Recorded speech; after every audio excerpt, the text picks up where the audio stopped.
Salut les amis, bienvenue sur ce nouvel épisode sur le stockage des informations dans une base de données MySQL. Pour rappel, cette série de vidéos a commencé il y a très longtemps. Il s'agit de vidéos d'introduction à la création de sites web avec du PHP et MySQL. Maintenant, je tiens à vous rappeler que nous avons déjà commencé la notion du stockage des bases de données maintenant, et ça fait un bail, on a déjà fait plusieurs vidéos là-dessus. Maintenant, ceux qui n'ont pas débuté avec nous, je vous invite simplement à aller sur la page d'accueil de la chaîne et puis à visiter la playlist débuter le web avec du PHP et MySQL. Et dans cette liste, si vous descendez, vous allez voir là où on a commencé par parler de la manipulation des bases de données. Aujourd'hui, maintenant, très simplement, on va parler des fonctions SQL. Vous savez, lorsqu'on était encore sur PHP, on avait vu que pour certaines utilisations, certains besoins, il y a déjà certaines fonctions prédéfinies dans PHP que vous avez la possibilité d'utiliser en cas de besoin pour faire des traitements. Étant donné que SQL aussi est un langage, SQL aussi dispose certaines fonctions prédéfinies que vous pouvez utiliser sur vos bases de données pour faire le traitement des données. Vous comprenez? Donc aujourd'hui, on va voir quelques-uns. Et ce qu'on va faire simplement ici, la notion des fonctions en SQL est catégorisée en deux parties. On va catégoriser ça en deux parties. La première partie, on va parler des fonctions scalaires. Et très rapidement, la deuxième partie aussi, on va parler aussi des fonctions d'agrégat. On va parler des fonctions d'agrégat. Maintenant, pour commencer, très rapidement, j'ai créé une base de données ici. J'ai créé une base de données ici, simplement. Et puis, la base de données qui est ici, je viens ici, je vais actualiser ça là. Donc, la base de données qui est ici, je l'ai nommée produit. Et il y a une seule table là-dedans, table achat. Vous savez comment faire, c'est la création d'une base de données de la table. Ceux qui ont suivi les précédentes vidéos savent le faire. Maintenant, et la base de données simplement, ou bien la table achat contient simplement les produits, les différents produits payés plutôt sur des plateformes de vente en ligne. Et ces produits, simplement, ici, la table permet d'enregistrer l'identifiant l'ID, donc vous connaissez ça, le rôle d'ID, le nom de chaque produit, la plateforme sur laquelle on a payé chaque produit, le prix unitaire de produit et la quantité, le nombre de produits qu'on a payé. Vous comprenez?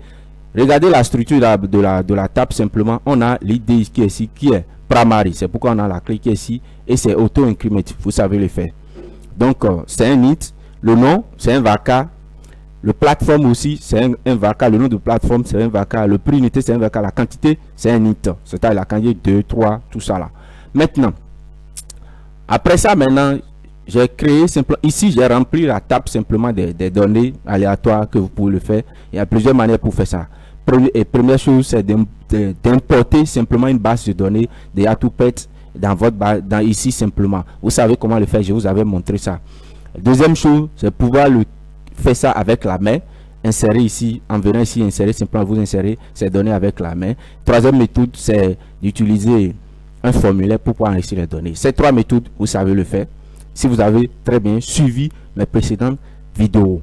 Maintenant, je reviens ici. Après ça, simplement, j'ai créé un fichier, un dossier plutôt que j'ai nommé SQL Func.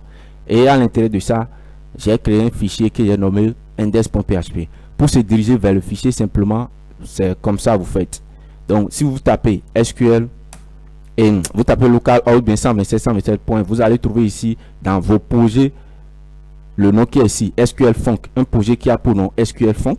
Ça veut dire quoi? C'est de ce projet il s'agit. Donc, vous venez ici simplement et vous faites slash ici et vous mettez le nom du dossier SQL Func. Vous faites entrer, vous rédigez directement vers index.php. Ici, c'est la page est vierge, il n'y a rien là-dedans. J'ai créé simplement en tout cas, j'ai créé le fichier et puis ici nous avons simplement la structure de base du langage HTML. Rien de grave. Donc juste ici, vous savez. On va commencer le traitement. Première chose à faire, simplement, il faut se connecter à la base de données. Pour le faire, vous savez le faire. Donc, on va utiliser notre famille PDO. Donc, je vais créer une variable que je vais nommer PDO. Donc, égal.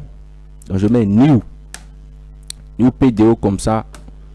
Maintenant, ici, donc d'abord, c'est du MySQL. Donc, vous mettez MySQL. 2 points. Le nom de host, c'est égal à quoi? C'est localhost, parce que nous sommes en local ici. Localhost, point virgule. Le nom de la base de données, donc dbname. dbname ici, la base de données, on l'a nommé produit. Produit et point virgule. On définit maintenant le jeu de caractères, donc SHA-7. Le jeu du caractère ici, c'est UTF-8. Paf, ça, vous savez le faire. Maintenant, maintenant, on donne le nom d'utilisateur pour se connecter à la base de données. Étant donné que c'est MySQL avec WAMP, c'est root. Et puis, ici, pas de mot de passe par défaut. Après ça, maintenant, qu'est-ce qu'il fait? Il définit directement comment il veut traiter les erreurs, mes erreurs, c'est tout. Donc, comment il veut traiter mes erreurs ici? Qu'est-ce qu'il fait? Et je vais utiliser le tableau directement qu'on utilise ici. Donc, je définis un tableau ici. Le tableau là, je vais utiliser les constants du PDO pour pouvoir traiter et capturer et traiter les erreurs. Donc, ici, j'ai PDO de point comme c'est une constante. Donc, je mets quoi? ATTR qui veut dire attribute underscore R mode. Donc, mode d'erreur. Je définis le mode d'erreur. Et puis comme c'est un tableau associatif, donc ici aussi PDF de point R mode exception. R mode, je vais définir ça encore en tant que exception. Donc R mode exception. Je traite les erreurs en tant que exception. Rappelez-vous qu'il y a plusieurs manières de faire. Il y a R mode silence, R mode warning, exception, tout ça là. On avait déjà parlé de ça. Donc je reviens ici pour voir si j'aurai une erreur. Paf, je me suis connecté très bien à la base de données parce que je n'ai pas d'erreur. Donc je viens ici. La première chose à faire avant de commencer les fonctions, je vais très rapidement, j'ai envie simplement de récupérer dans la table, je vais récupérer le nom de chaque produit dans la table et je vais les afficher. Je récupère le nom de chaque produit, je les affiche. Pour faire ça simplement, je viens ici, je vais utiliser la requête select. Je vais récupérer quoi? Non, je donne le nom du champ, je vais récupérer le nom des produits dans quoi? Donc je mets from, je récupère le nom de produit from. Et je donne le nom de la table, from achat. Le nom de la table, c'est achat. Ça, c'est la requête. Ça. La requête qui récupère tous les noms des produits dans la table achat. C'est la requête, ça. Donc, pour écrire la requête simplement, je définis ici, je mets rec. C'est à vous de savoir ce que vous allez utiliser. La variable, le nom de la variable, moi, il est défini rec simplement. Donc, ce n'est pas une obligation. Maintenant, j'ai fait ça maintenant. Donc, j'ai besoin maintenant de ma base de données que j'ai nommée PDO. J'ai ici P2 ici. Maintenant, je vais faire une demande, je vais récupérer. Donc, j'utilise query. Rappelez-vous que je suis en train d'utiliser query ici parce que je n'ai pas de variable dedans. Voilà ma requête. Donc, il n'y a pas de variable dans ma requête. S'il y avait de variable, je vais utiliser prepare. La fonction prepare, vous savez très bien. Et vous connaissez l'avantage de prepare.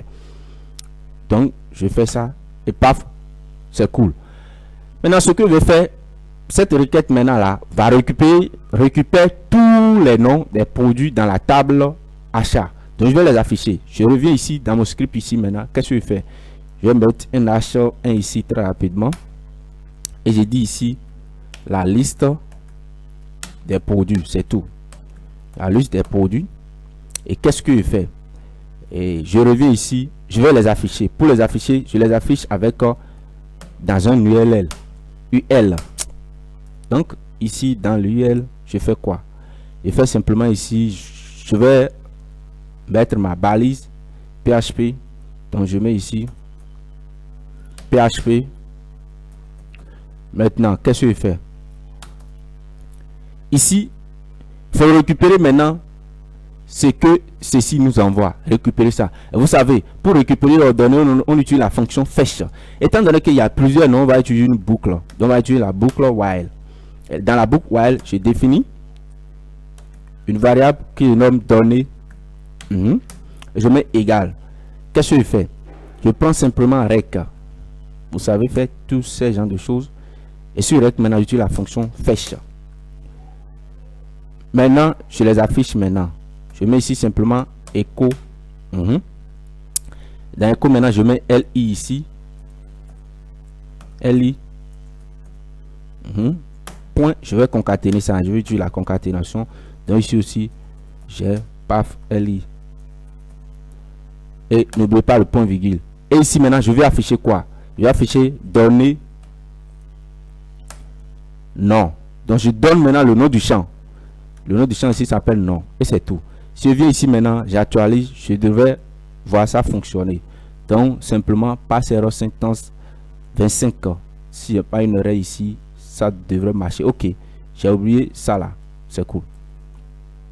C'est tout. Maintenant, voilà, j'ai la liste de tout, c'est-à-dire de tous les produits qui est ici. Donc, je vais essayer. J'ai utilisé padding top ici, car sans c'est trop. Je vais 20 ici. Paf, j'actualise. C'est bon. Voilà, la liste des produits. Donc, j'ai Discover, Note, plus tout ça là. HP. Bon, ça, vous savez le faire. Il n'y a pas de... Il n'y a pas encore juste là, tout le monde est d'accord. Tout le monde sait faire ça. Donc, on revient ici maintenant. Je disais qu'il y a deux différents types de fonctions en grande partie en SQL de façon générale. Nous avons les fonctions scalaires et les fonctions d'agrégat. Les fonctions scalaires, ça veut dire quoi? Les fonctions scalaires, c'est des fonctions qui permettent de faire le traitement, un traitement sur une seule ligne de la table. Si je fais un traitement sur cette ligne-là, la ligne qui est, c'est-à-dire quoi? Le produit Discover Note 8 Plus. Sur ça, cette ligne, et avec toutes ces valeurs, j'utilise les fonctions scalaires. Ou bien je vais faire un traitement sur le champ nom, ou bien le champ plateforme, ou bien le champ primitaire. Donc, j'utilise les fonctions scalaires lorsque je fais un traitement sur un seul champ de ma table, ou bien sur une seule ligne de ma table. Et si je dis ça, ça veut dire que bien évidemment, je peux choisir faire la fonction, je peux utiliser les fonctions scalaires pour pouvoir faire le traitement sur plusieurs lignes, ou bien sur tout cas. Mais ça fait le traitement sur une ligne à la fois. Est-ce que vous comprenez? Maintenant, je viens ici maintenant. La première fonction que je veux que vous en tout cas, vous découvrez très bien, on va utiliser la fonction reverse. Reverse qui veut dire quoi? Reverse simplement permet de récupérer un nom et puis de renverser les chiffres de les caractères de sa valeur. Ça récupère une donnée dans la base de données, peut-être c'est un string ou bien c'est un double, tout ça là, ça récupère ça et ça inverse maintenant les valeurs. Ici on va travailler avec les noms, donc on va récupérer ces noms dans la base de données comme ça se trouve ici, Discover Note, tout ça, mais on va inverser maintenant les caractères du nom. Pour faire ça simplement, on utilise ici à ce nom maintenant, on va utiliser, on met parenthèse ici, on va utiliser la fonction agrégat reverse. Donc je mets ici reverse, ça va inverser tout. Est-ce que vous comprenez? Reverse. Maintenant, ici, vous voyez le nom de la fonction, je l'ai mis en majuscule. Ce n'est pas une obligation, mais c'est comment dire, c'est une convention plutôt que les développeurs utilisent pour pouvoir distinguer les choses. Comme ici, select. On peut mettre ça en minuscule, on peut mettre from aussi en minuscule, mais on préfère utiliser ça en majuscule pour des conventions. C'est-à-dire conventions que tout le monde utilise de façon générale. Donc, je mets reverse et je repasse maintenant le nom du champ. Le champ ici c'est le nom. Maintenant, après ça maintenant, il y a quelque chose que je dois utiliser. Sinon, avec ça, je ne peux pas mettre le nom ici maintenant parce qu'il est inclus dans une fonction maintenant. Donc, je ne peux plus l'utiliser de cette façon. Et pour pouvoir lui donner un nom que je vais mettre ici, j'utilise quelque chose qu'on appelle un alias. J'utilise un alias. Et pour utiliser un alias, vous mettez ici as. As qui veut dire comme. Donc, je prends ceci. Je le mets comme, je mets non renversé. Donc, je mets ici non renverse. Donc, je mets non renverse tout court. Donc, ici maintenant, je prends ceci et je le définis comme non renverse. Qu'est-ce que ça permet de faire? Ça permet simplement, non renverse, ça veut dire quoi? Ici, lors de la récupération, simplement là, la fonction crée un champ virtuel. Et ce champ virtuel, il faut que je donne un nom au champ virtuel pour pouvoir afficher le champ ici. Et ici maintenant, je vais l'appeler maintenant non renversé ou bien en tout cas non renversé. C'est tout. Donc ici maintenant, au lieu de mettre non, je vais utiliser non renversé parce que j'ai utilisé une fonction scalaire sur ça. Est-ce que vous comprenez? Donc, qu'est-ce que ça fait? Le reverse n'agit pas sur la table ici directement dans la base de non. Ça récupère les valeurs telles que les valeurs sont ici. Ça récupère ces valeurs. Et lors de la récupération maintenant, ça crée un champ virtuel dans lequel il met tout, il fait le traitement et il met le résultat du traitement maintenant dans ce champ virtuel. Maintenant, pour pouvoir utiliser le champ virtuel, nous maintenant là, on fait quoi? On donne un nom au champ virtuel en utilisant un alias. C'est tout. Donc ici maintenant, je mets non reverse là, renversé. Et si je viens ici, regardez, j'actualise maintenant. Voilà, le nom de tous les trucs là qui sont là sont renversés. Ici, j'ai Ferrari et il devient quoi? Irafec. Donc, c'est à vous de lire ça. Hein. Ça devient Ira ici. Ici, j'avais Jaguar. Donc, ça devient Rojag. Tout ça là. Tout ce que vous voulez. Ici, j'avais Hexagone. Ça devient maintenant Nogazé. Donc, lorsque ici, regardez Discover qui est ici, ça devient Revo. Tout ça là. Donc, ça renverse tout. C'est tout. Donc, c'est comme ça que vous pouvez utiliser une fonction comme ça. De façon générale, c'est comme ça on utilise les fonctions scalaires. On met la fonction ici, on donne le nom du champ, mais de la ligne qu'on veut, et puis maintenant on utilise un alias simplement pour pouvoir afficher ça. C'est tout. Donc il y a plusieurs fonctions scalaires, on ne peut pas trouver tout. Je vais vous donner le nom de quelques-uns simplement que vous pouvez utiliser. Je vous rappelle que, je vous dis simplement que si vous voulez découvrir toutes les fonctions scalaires qui existent simplement, il suffit de venir ici dans le site officiel de MySQL. Donc vous venez dans dev.mysql.com et vous allez dans la documentation. Ici je suis dans doc. Maintenant ici je suis sur la version 8 de MySQL. Et là dans documentation ici maintenant, simplement que c'est en anglais. Donc si vous venez ici, vous venez sur documentation et vous pouvez lire ça. Ici, bon, vous venez ici, si vous voulez fonction scalaire, vous mettez ici fonction scalaire et ça va vous afficher toutes les fonctions scalaires qui existent. Bien, fonction agrégat, et vous pouvez lire ici, je suis sur fonction agrégat, j'avais déjà mis ça dedans. Donc vous pouvez mettre aussi fonction scalaire. Donc vous venez dans dev.mysql.com, dans la documentation et dans la recherche, vous mettez ce que vous voulez. Vous mettez fonction SQL et ça va s'afficher. Vous comprenez? Donc je quitte là simplement très rapidement. C'est pour vous montrer ça. Donc je reviens ici. Je vais utiliser quelques-uns quand même. Maintenant, regardez. Et je reviens tel que j'étais avant. Donc,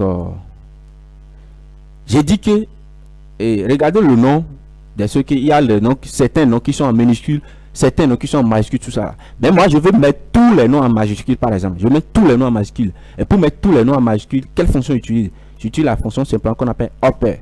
Donc, upper, et je mets ici nom majuscule. Je mets simplement ici nom maj pour dire majuscule. Non maj. Donc ici maintenant, vous voyez la fonction upper permet de mettre, ça va mettre, ça veut dire vous lui parlez, vous mettez la fonction upper, vous lui passez une chaîne de caractères et ça va mettre maintenant tous les caractères de cette chaîne en majuscule. Ici maintenant ça devient majuscule et je mets ici maintenant, je vais dire non maj. Donc j'utilise mon nom maj. Je viens ici. J'actualise maintenant, ça va afficher tous les noms en majuscule. Discover, Note, 8 Plus. Donc tout est en majuscule. Mais pourtant, dans la base de données, c'est toujours tel qu'on a écrit ça. C'est pourquoi je vous dis, la fonction n'agit pas dans la base de données, mais ça agit sur le résultat de la base de données. Vous comprenez la différence? Donc voilà. Donc, mais les noms sont affichés ici maintenant en majuscule. Voilà. C'est comme ça que vous pouvez manipuler les fonctions scalaires directement sur la base de données. Si vous mettez tout en minuscule, il suffit de venir ici d'utiliser la fonction lower. Donc j'utilise la fonction lower, ça permet de mettre tout en minuscule. Si vous venez ici, paf, tout sera en minuscule. Ouais, non, tout sera en minuscule. C'est tout.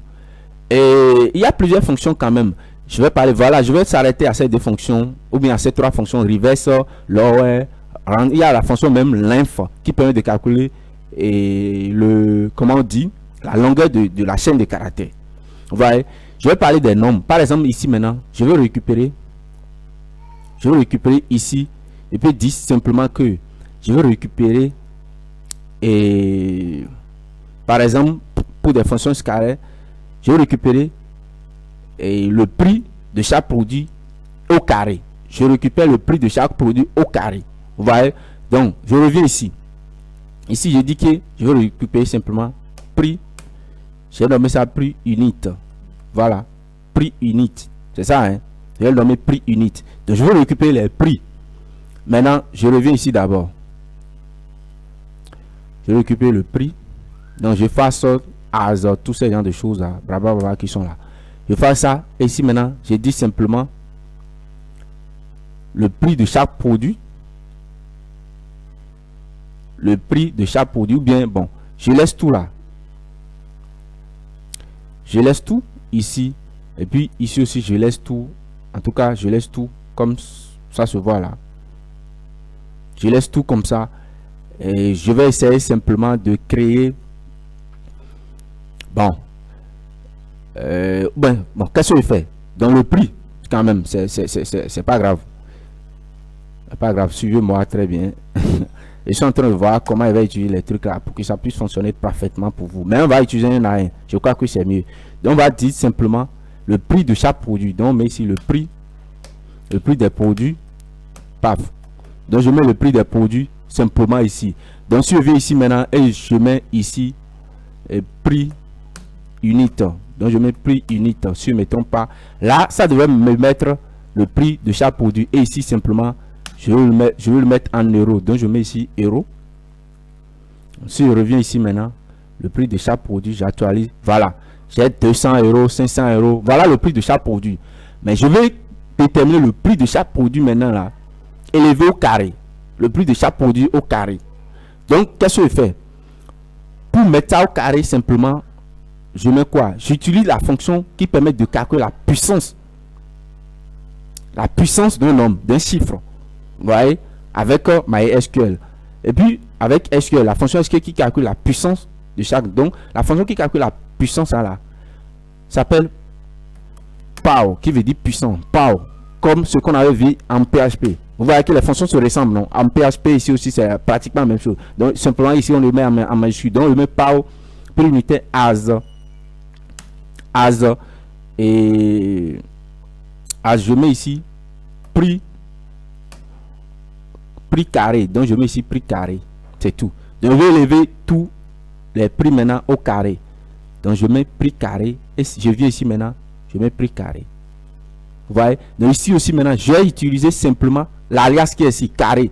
Donc je viens ici, je mets prix carré et je dis le prix des produits élevé au carré. Donc élevé au carré, c'est tout. Donc si je prends le prix des produits, ici c'est 200. Donc on va voir maintenant 200 carrés, 500 carrés, 1000 carrés. Ici c'est 200. Donc quand on a maintenant, ça devient, bon, il y a une erreur ici. Fatal error, syntax error, asset violation, tout ça là. Incorrect paramètre count in the call to native function. L'insiste dans la fonction, ok. Paramètres là, je n'ai pas terminé les paramètres. Donc je donne, comment j'utilise Power? Je n'ai pas donné tous les paramètres. Je donne maintenant la valeur que je vais élever et je donne maintenant la puissance de la valeur. Si je veux élever ça au carré, ça fait 2. Si je veux élever ça au cube, ça fait 3. Si je veux élever ça, en tout cas, au cas la puissance, le nombre, la puissance, ça c'est 4, donc je mets 4. Ici, je vais élever ça au carré, donc je donne simplement 2. Ici, c'est pour ça que ça dit que le nombre de paramètres est incorrect. Et si je viens ici maintenant, j'actualise, ça devrait marcher. J'avais combien? 200 euros. 200 euros au carré, ça devient 40 000 euros. C'est tout. J'avais 500 euros. Au carré, maintenant, ça fait 250 000 euros. Ainsi de suite, ainsi de suite. Maintenant, voilà comment faire on calcule la puissance avec les fonctions SQL. Avec pas maintenant, si c'est au cube, donc je mets ici. Vous voyez? Je viens ici maintenant, ça devient au cube. Et si c'est exposant 4, c'est à vous de voir. Donc vous utilisez pas, vous donnez le prix, la valeur et puis la puissance. C'est tout. Voilà comment on utilise les fonctions scalaires. Il y a plusieurs fonctions scalaires que vous pouvez utiliser. Il y a même square qui permet de calculer la racine carrée. Voilà, non, la racine carrée de chaque corps. Pour calculer la racine carrée, il suffit de mettre ici. Et le square, c'est SQRT. Et ça va calculer maintenant la racine carrée maintenant de chaque prix. Donc je mets square. Je vais calculer la racine carrée de ceci maintenant. Donc vous allez voir. C'est tout. Donc voilà, la racine carrée de 200, ça donne 14, tant. La racine carrée de 500, ça donne 22,36, tout ça. Donc c'est la racine carrée, ça. Voilà. Donc voilà un peu comment on a calculé maintenant. On utilise maintenant les fonctions scalaires. Donc les fonctions scalaires agissent sur chaque entrée. Chaque entrée, ou bien chaque champ, ça agit sur un champ et puis chaque entrée. Nous avons agi sur le champ, ici le champ prix. Mais on a agi maintenant sur chaque entrée du champ. Vous pouvez même filtrer même là. Et ces trucs en utilisant where, order by, tout ce que vous voulez. Voilà, vous pouvez filtrer ça en utilisant where. Essayez de faire. Vous pouvez dire ici par exemple, vous voulez élever au carré ou bien récupérer simplement. Et ça dépend, ou bien élever au carré, ou bien mettre en majuscule le nom des produits à payer sur Amazon. Voilà, non, le nom des produits payés sur Amazon. C'est tout. Donc je lève tout ça au carré. Le nom des produits payés sur Amazon, je les élève au carré. Voilà, non, je les élève au carré. Et vous pouvez même associer d'autres champs. Je peux dire que je vais récupérer et le prix de chaque produit au carré et puis le nom de chaque produit. Ça va marcher. On s'en fout de ça. Vous venez, on s'en fout. Ouais, non. Donc, vous pouvez combiner les deux. Donc, vous venez ici, as carré prix, et vous mettez virgule maintenant. Je récupère aussi le nom. Et là, vous pouvez afficher même le nom. Ça va marcher. Donc, je viens ici simplement, j'affiche le prix du produit et en même temps, j'affiche le nom du produit aussi. Ouais, non. Je peux afficher le nom et après afficher le prix au carré. Donc, je dis, je viens ici, par exemple, maintenant, je dis, je vais afficher le nom. Avant d'afficher le prix, donc j'affiche le nom de chaque produit et j'affiche maintenant le prix. Voilà, non? J'affiche le prix. Donc, je peux copier ce qui est ici, par exemple, ici. Et je dis, dans chacun de ces trucs, j'affiche le nom. Je mets 2 points maintenant. Donc, n'oubliez pas de concaténer ça ici. Et aussi de concaténer ça ici. Donc, je vais concaténer ça ici. J'affiche maintenant le nom maintenant. Avant d'afficher maintenant le prix au carré. C'est tout. Je crois que ça doit marcher. Et je viens ici maintenant. J'actualise. Ah, vous voyez, non, ça affiche le nom, 2 points, et ça affiche le prix. Le nom, 2 points, le prix. Donc, vous pouvez combiner. Vous pouvez utiliser des fonctions scalaires mélangées avec d'autres champs. Le nom de d'autres champs. Ça va fonctionner. Vous voyez, non? C'est ça la particularité des fonctions scalaires. Maintenant, après, maintenant, on va parler maintenant des fonctions d'agrégat. Les fonctions d'agrégat, contrairement aux fonctions scalaires, les fonctions d'agrégat n'agissent pas, ne retournent pas plusieurs valeurs. Ici, maintenant, nous avons retrouvé plusieurs valeurs. Autant de champs que nous avons, autant de nombre de lignes que nous avons la possibilité de retourner tout parce que les fonctions scalaires agissent sur chaque ligne, chaque colonne. Et puis on peut les mélanger avec d'autres requêtes. Ici, on l'a mélangé par exemple avec le nom. Donc on récupère en même temps le prix et puis le nom ici. Maintenant, la particularité des fonctions d'agrégat, c'est que première chose, ils retournent une et une seule valeur. Les fonctions d'agrégat ne sont pas capables de retourner la liste d'un calcul ou bien d'un traitement. C'est pas possible. Ça retourne simplement une seule valeur. Ça veut dire quoi? Il effectue un calcul sur toute la table. Vous voyez? Un calcul sur toute la table et puis ça retourne une seule valeur. Une fonction d'agrégat effectue un calcul, un traitement sur toute la table et retourne une seule valeur. Première particularité. Voilà, non? Deuxième particularité des fonctions d'agrégat, on ne peut jamais les mélanger avec d'autres requêtes. Tel qu'on a dit, on a récupéré le prix en même temps on récupère le nom ici. Non, ça ne peut pas fonctionner pour des fonctions d'agrégat. C'est ça la particularité des fonctions d'agrégat, des fonctions d'agrégat. Voilà, non? Maintenant, pour vous montrer très rapidement certaines fonctions d'agrégat, par exemple, je peux dire, je veux récupérer, supposons que je veux récupérer, j'ai payé, c'est-à-dire, je suis là, une seule personne, j'ai payé tous ces produits, mais je veux faire la somme, voilà, la somme des prix, c'est-à-dire la somme totale des prix. Je veux connaître la somme totale. Je rentre dans un supermarché, je paye tous les produits, mais je veux connaître la somme totale des produits. Ouais, non? Donc, vous pouvez utiliser une fonction d'agrégat pour pouvoir connaître ça. Rapidement, je reviens ici et puis je réécris ma requête.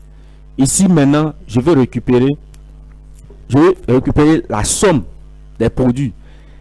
Je n'ai pas besoin, si les gens vont faire, peut-être, on va faire quoi? On va récupérer d'abord tous les prix.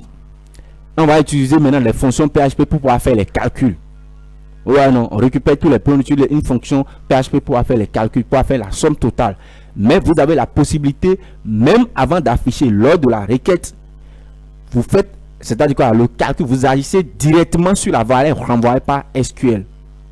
Vous renvoyez uniquement le prix total de tous les produits de la table. Pour faire ça simplement, par exemple, il y a une fonction qu'on appelle AVG. Donc voilà la fonction d'agrégat. On utilise AVG. Et puis, parenthèse, AVG, je mets parenthèse ici. Maintenant, je vais agir sur quoi? Les prix. Donc, prix unitaire de chaque produit. Je vais utiliser ça en tant que as. Donc, vous utilisez alias as. Prix total. Prix total. Je copie ceci maintenant, ici. Donc, il dit ici simplement le prix total des produits payés.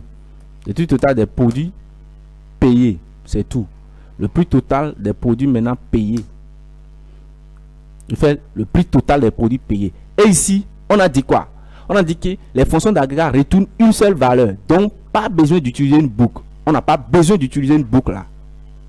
Parce qu'elle retourne une seule valeur. Si on a affiché une seule valeur, bon, la boucle n'a plus d'importance là. Donc, ce qu'on va faire simplement, au lieu d'utiliser une boucle, on dit, c'est une donnée. Non, on n'a pas besoin de S même pour la donnée.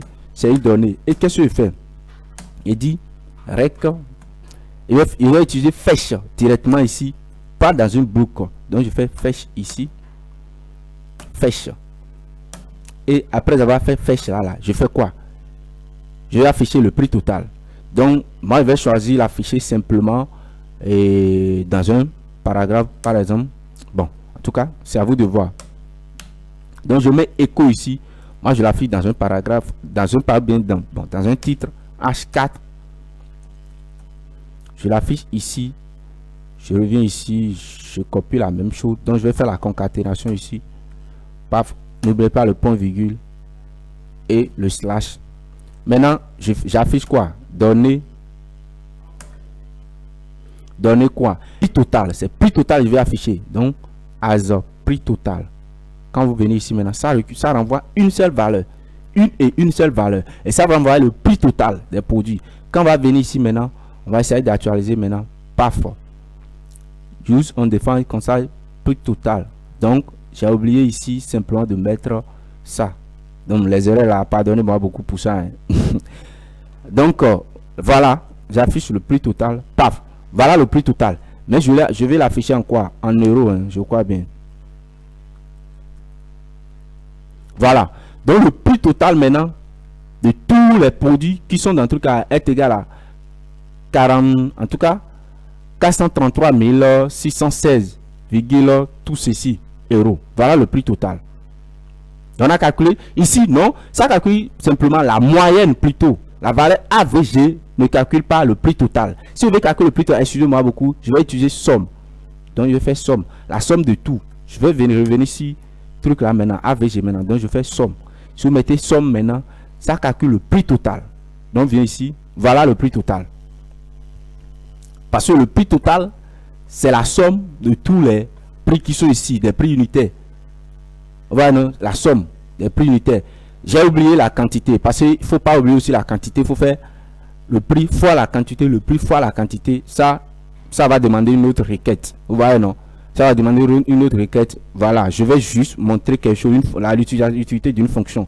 Donc, le prix total de tous les fonctions, si je suppose que les quantités sont 1 partout, donc ça calcule la somme de tout. Si vous calculez la somme de tout ce qui est ici maintenant, ça va faire exactement ce qui est là, ce que ça me donne. Ça va faire exactement ce que ça a donné ici. Ça fait 5 203 400 euros. 5 203 400 euros. C'est ça le prix total. Et c'est exactement ce que vous allez voir si vous comptez ici. Donc, la fonction somme permet de calculer le prix total. Mais si vous voulez calculer le prix moyen de tout, le prix moyen, là j'utilise AVG, la fonction AVG que j'avais utilisé tout à l'heure. Donc j'utilise la fonction maintenant AVG. AVG, ça calcule moyenne. AVG qui veut dire average, ça calcule la moyenne. Donc ici maintenant je dis le prix moyen, c'est ça, hein? Le prix moyen, ici maintenant je dis le prix moyen plutôt, le prix moyen des produits. Et ici maintenant je mets ici maintenant prix moyen. Prix moyen des produits. Donc ici je mets moyen des produits. Là AVG maintenant ça calcule le prix moyen, c'est tout. Et quand on vient ici, on actualise, ça calcule maintenant le prix moyen, c'est ça. Le prix moyen des produits payés, c'est tout. Donc, voilà, on calcule la moyenne de la somme de plusieurs valeurs, ou bien de calculer aussi le total, la somme plutôt. Voilà, la somme, on va sommer tout. Donc, on somme tout avec la fonction qu'on appelle somme, et puis on calcule la moyenne avec la fonction qu'on appelle AVG. Ici aussi, on peut chercher à savoir quel produit j'ai payé en quantité. Ici, quel produit j'ai payé en quantité, parce que j'ai des produits en tout cas du Discover qui est 1, j'ai payé ça et la quantité c'est 1, ici c'est 2, ici c'est 3, tout ça là. Je vais mettre une quantité à 5 par exemple, de façon exceptionnelle. Donc je vais ici, Je mets ça à 5. Je vais éditer ça. Donc la quantité de ce qui est ici, je le mets à 5. Je mets à 5. Et paf, je reviens ici. Maintenant, ce que je vais faire, je vais montrer là. Il dit, je vais le nom du produit ou bien le produit.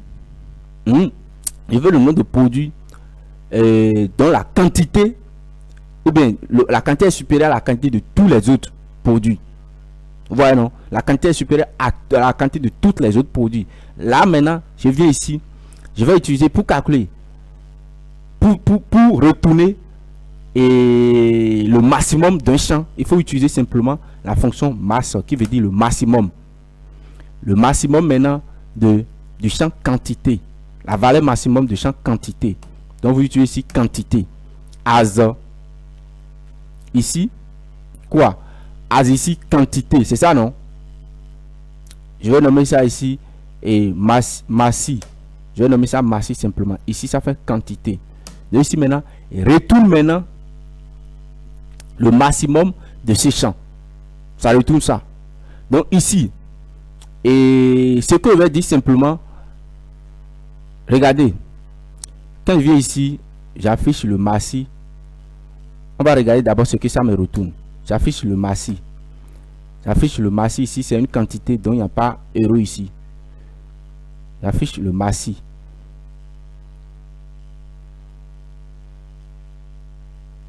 Paf.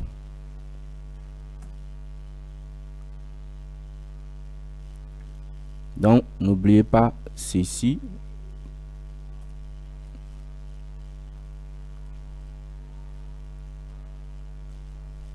Donc, j'oublie pas ici aussi. C'est cool. Maintenant, j'affiche ça. Je vais venir ici. J'actualise. Il me retourne 5. Voilà. Il me retourne la valeur maximum du champ quantité. Et la valeur maximum du champ quantité, maintenant, c'est 5. Vous voyez, non? C'est 5. Donc, il me retourne ici maintenant 5. Voilà la valeur maximum du champ quantité. Donc, si vous voulez renvoyer le maximum d'un champ, il faut utiliser massi. Je peux faire une requête. Je peux dire de sélectionner le nom. Le nom des produits lorsque je viens ici simplement, j'ai dit d'afficher, et puis dire afficher le nom de produit dont la quantité est maximum. Et pour faire ça simplement, qu'est-ce que je fais? J'ai dit de sélectionner tous les noms de achat lorsque, donc je mets ouais, de faire un filtrage. Ouais, ouais, j'ai quoi? Quantité maximum, c'est tout. Lorsque la quantité maintenant est maximum. Voilà, non? Donc, je récupère le nom de tous les produits, ou bien d'un produit, lorsque je récupère le nom du produit qui a pour la quantité le maximum. C'est tout. Donc, ici, simplement là, je mets ici, ouais, quantité, c'est tout. Quantité égale quantité maximum, c'est tout. Ouais, quantité égale à quantité maximum. Donc, je récupère ça. Et ici, maintenant, je vais récupérer le nom. On va essayer de voir son fonctionnement. Je vais afficher le nom. Donc, ici, si je viens ici, j'actualise. Il me met une erreur. Utilisation de la group grouping by. Donc, on va essayer de voir ce qu'on n'a pas fait là. Je reviens ici pour voir ça. Bon, c'est pas grave. C'est pas grave. On va continuer comme ça. Il y a certaines choses qu'on devrait utiliser, certaines notions sur ça. On va voir les notions grouping by having, tout ça là. On va venir sur ça. Donc, on laisse d'abord ceci d'abord. Et disons que simplement que je suis un peu pressé d'aller trop en avance, mais sur certaines notions. Voilà. Donc, on revient sur ce que nous sommes en train de faire. C'est très simple. Je ne vais pas vous embrouiller, donc, ne pas chercher à faire truc là. Maintenant, je retourne là. Maintenant, et donc, pour chercher le minimum, simplement, il faut utiliser maintenant min, c'est tout. Si vous mettez min, ça va renvoyer le minimum. Si vous mettez max, ça va renvoyer le maximum. Et vous pouvez aussi faire quoi? Il y a aussi une fonction que vous pouvez utiliser pour chercher à compter. Vous voyez, non? Et vous pouvez dire ici maintenant, il y a une fonction qu'on appelle count. Regardez cette fonction, ce que ça fait. Vous venez ici, vous mettez count. Donc, on met count. La première des choses, on met count everything. Count everything. Et pour dire everything étoile. From as nombre de produits. C'est tout. Nombre de et nombre produits. C'est tout, hein. Donc, nombre produits comme ça. Et je vais venir ici. Je mets as nombre produit. Et puis, je viens ici. Je fais ça. Qu'est-ce que je vais ici? Je vais récupérer le nombre de produits qu'il y a payé. C'est-à-dire le nombre de lignes qui est ici. Ouais, non. Le nombre de produits. Oublions d'abord le champ quantité. Parce que quantité, c'est la somme des quantités qui sont ici, qui est le nombre de produits. On se comprend. C'est la somme des quantités qui est ici, qui est égale au nombre de produits qui est payé. Mais je vais supposer que j'ai payé chaque produit une seule fois. Une seule fois, partout. Vous comprenez? Ben non. Si j'ai payé les produits une seule fois, bon, je n'ai pas le champ quantité, mais je veux connaître quand même le nombre de produits qui est dans ma chose. Si c'est que j'ai des utilisateurs, par exemple maintenant, sur ma chaîne, et puis des gens se sont inscrits, je veux connaître le nombre total d'utilisateurs que j'ai, le nombre total de demandeurs d'emploi, tout ça là, en tout cas, que j'ai sur mon site. Il suffit de compter simplement le nombre d'entrées. Ici, je compte le nombre d'entrées, chaque entrée. Pour compter le nombre d'entrées simplement ici, je vais utiliser fonction count étoile. Donc, il faut compter toute la ligne de la table. Comme les fonctions d'agrégat agissent sur toute la table, elle va compter. La fonction count va compter toutes les lignes de la table. Elle va me renvoyer maintenant le nombre total des lignes de la table. Ici, nous avons 12 lignes. Voilà ce que nous avons. On va essayer de voir. Donc, j'ai dit de sélectionner count everything as a nombre de produits. Ça veut dire nombre total de produits. Et quand on vient ici, on actualise ici. Le résultat que ça nous renvoie ici, c'est 12. Vous voyez? Donc, il nous renvoie le nombre total de la ligne. Et c'est pratique à utiliser lorsque vous avez votre site, vous avez des utilisateurs, des abonnés à votre site, et vous connaissez chaque fois le nombre total d'abonnés que vous avez chaque fois. Donc, cette fonction peut être utile pour vous, à connaître le nombre total d'abonnés que vous avez sur votre site en comptant simplement les entrées, chaque entrée. Chaque fois que quelqu'un s'inscrit, ça compte ça. Donc, count, voilà ce que la fonction count fait. On peut utiliser ça de plusieurs manières. Voilà, non? On peut utiliser ça de plusieurs manières. Je peux utiliser, par exemple, maintenant, et je vais compter, par exemple, le nom. Le nom. Vous voyez? Donc, je vais compter simplement, je dis count nom. Donc, je vais compter maintenant le nombre de noms qui est dans mon truc là. Le nombre de noms que j'ai dans ma table. De la chambre non. J'ai combien d'entrées pour la chambre non? 12. Ici maintenant, donc, parce que j'ai 12 ici, il va me renvoyer 12. Ici, je dis, je vais compter le nombre de noms, le nombre de cellules qui existent dans le champ nom. Si je prends le champ nom maintenant, j'ai combien de cellules? 1, 2, 3, 4, 5, 6, jusqu'à 12 cellules. Mais je vais vous montrer maintenant la particularité d'utiliser, de filtrer ça, de mettre le nom d'un champ ici au lieu d'utiliser étoile. Pourquoi on peut mettre ça là? On peut mettre le nom d'un champ, préciser le nom d'un champ. Ici, si je viens ici maintenant, regardez, ça ne va rien changer. Ça compte toujours 12. Parce que ici, j'ai 12 cellules. Dans le nom de champ, toutes les cellules, mais toutes les lignes ont toujours un nom. Maintenant, je vais essayer de modifier quelque chose. Je viens ici. Je viens dans éditer. Et là où il y a HP Pro Book là, je ne mets rien. Je mets nul. Je mets nul par exemple. Bon, ou bien je ne mets nul, rien du tout. Je ne mets rien. D'abord, pour faire ça, je viens ici dans la structure. J'annule la modification que je vais faire maintenant. Et j'actualise tout ça. Je vais essayer de venir ici. J'actualise tout ça là. Je viens ici, la structure. Et pour le champ nom, je modifie maintenant. Je dis, si on ne met rien là, de mettre valeur nulle. Donc, je viens ici. J'ai dit valeur par défaut. C'est ça, hein? Donc, on vient dans valeur par défaut, on dit de mettre nul. Et vous savez ce que ça veut dire? Ça veut dire quoi? Si on ne met rien là, de mettre nul dans ce champ. Et je viens ici simplement. J'ai dit là où il y a Ferrari ou bien HP Pro Book là. Je vais modifier ici.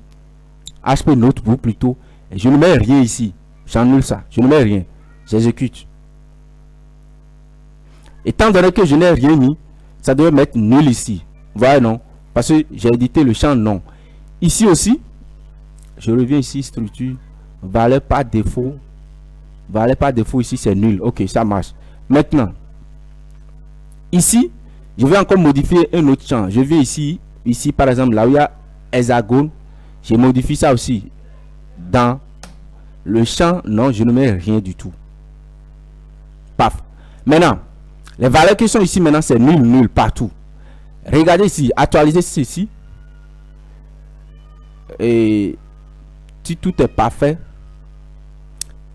ça devrait montrer, ça ne devrait pas montrer le même résultat. Si tout est parfait, ça ne devrait pas montrer le même résultat. Je viens. On va essayer de voir. On va essayer de voir. Ici ça met vide, donc c'est ça là, c'est chaîne vide. Non, c'est pas ce que je veux. Je veux que ça mette nul ici, vous voyez, non? Donc ce que je fais, je vais encore remodifier. Donc je coche ici nul, valeur nulle, c'est bon. Donc je mets nul ici, et quand je reviens ici, oui, donc la valeur de ce champ maintenant c'est nul. Ici aussi, là où il y a vide, ici là, je ne veux pas mettre chaîne de caractère vide, mais je veux mettre la valeur nulle. Donc je coche ici aussi nul, je coche ça. Regardez ici, quand je finis ici maintenant, je reviens ici, j'actualise. Il met 10 maintenant. Voilà ce que je vais vous montrer. 10. Ça veut dire quoi? Ici, il y a deux champs qui ont pour valeur nulle. Au lieu d'avoir un nom précis, ils ont pour valeur nulle. Et ici, il soustrait ces deux champs. Comment ça peut se faire? Ça veut dire quoi? Si vous utilisez count et vous donnez le nom d'un champ, count permet de sélectionner tous les champs de type nom, sauf des champs qui ont... Ça permet de sélectionner plutôt tous les noms du champ nom, sauf toutes les lignes du champ non, sauf la ligne qui a pour valeur nulle. Si une ligne a pour valeur nulle dans le champ non, il ne va jamais compter cette ligne là. Donc il compte toutes les lignes du champ non, sauf les lignes qui ont pour valeur nulle. Ça c'est filtrage. C'est différent de si vous utilisez étoile, ça va toujours mettre 12. On utilise étoile ici maintenant. Quand on revient sur une étoile, ça met 12. Mais si vous n'utilisez pas étoile maintenant et vous mettez non ici, ça va mettre 10 ici. Donc ça fait, c'est un filtrage. Est-ce que vous comprenez? C'est un filtrage ici. On peut même dire d'afficher le nom des produits tout en évitant les doublons. On peut dire de compter ces noms, mais ne pas compter les doublons. Voilà, les doublons, ça veut dire quoi? Un champ et une ligne de nom-champ qui a double valeur. Par exemple, ici maintenant, regardez, ici, on va essayer de voir. Là où il y a, nous avons ici HP Notebook, on a Ferrari, Jaguar, Hexagon. Ici, maintenant, par exemple, j'ai Discover Note 8 Plus. Et je viens ici, j'ai encore Discover Note 8 Plus. Vous voyez, non? Et si je reviens ici, bon, ces champs maintenant là, je ne vais plus donner nul. Je vais mettre une valeur ici, par exemple, ici, n'importe quelle valeur. Vous voyez? N'importe quelle valeur. Je reviens. N'importe quelle valeur, parce que c'est pas ça que je vais vous montrer. N'importe quelle valeur. Je viens ici aussi, je mets n'importe quelle valeur. Vous finissez de mettre n'importe quelle valeur ici. On revient ici. Regardez. Dans le champ nom, on a deux lignes ou bien deux entrées qui ont le même nom. Il y a l'entrée, la première entrée qui a Discover Note 8 Plus. Et la septième entrée aussi qui a Discover Note 8 Plus. Ça veut dire quoi? Nous avons deux entrées qui portent les mêmes noms. Ici, on veut filtrer ça au fond, on veut compter le nom de différents produits, la quantité de différents, ou bien le nombre de différents produits que j'ai payé.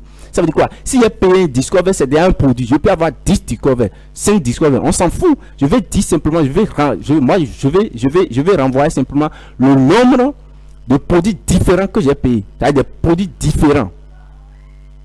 Des produits différents. Ça veut dire quoi? J'utilise ici simplement, devant ici maintenant, utilise et le mot-clé distinct. Vous mettez ici distinct.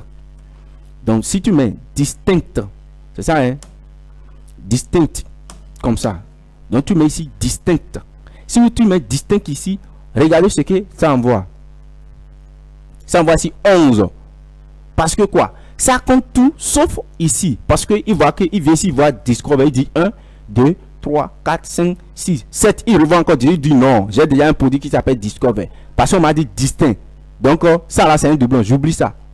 Voilà, non, il oublie ceci. Donc il reconnaît ici 7, 8, 9, 10, 11. Il trouve maintenant 11. Donc tous les produits, tous les doublons qui sont dedans, les deuxièmes noms là, il les oublie. Il les oublie. Donc vous mettez simplement distinct. Voilà tout ce que je tiens à vous montrer concernant les fonctions en SQL.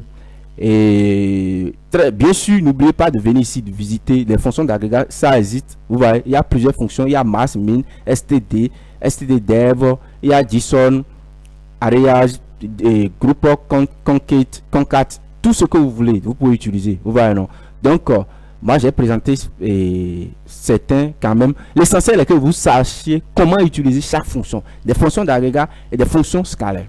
C'est l'essentiel ça.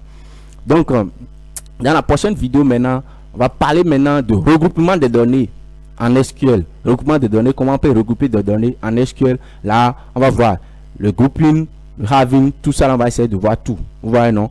Donc, et si la vidéo plutôt vous a plu, n'oubliez pas d'aimer la vidéo et de vous abonner si ce n'est pas encore fait et de cliquer sur la cloche de notification pour ne pas rater le prochain vidéo, bien la prochaine épisode, et surtout commentez mes vidéos. Si vous avez quelque chose à dire, dites-le, il n'y a pas de problème, on est ensemble. Donc j'ai dit